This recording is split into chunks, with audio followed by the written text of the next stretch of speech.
ಬನ್ನಿ ಮರಕ್ಕೆ ಇತಿಹಾಸ ಏನು? ಪಾಂಡವರು ತನ್ನ ಶಸ್ತ್ರಾಸ್ತ್ರಗಳನ್ನು ಬಚ್ಚಿಕ್ಕಿ ಹೋಗಿರೋಂಥ ಬನ್ನಿ ಮರ. ಅದಕ್ಕೆ ಹೋದಾಗ ಒಂದು ಆಶೀರ್ವಾದ ಕೊಡ್ತಾರೆ ಪಾಂಡವರು.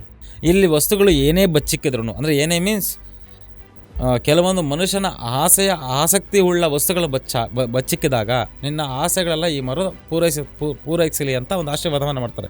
ಅದು ಬನ್ನಿ ಮರ ಉಪಯೋಗ ಮಾಡಿಕೊಂಡು ಎಷ್ಟು ಪ್ರಯೋಗಗಳು ಮಾಡಿದೆ ಗೊತ್ತಾ? ಎಷ್ಟಿದೆ ಗೊತ್ತಾ?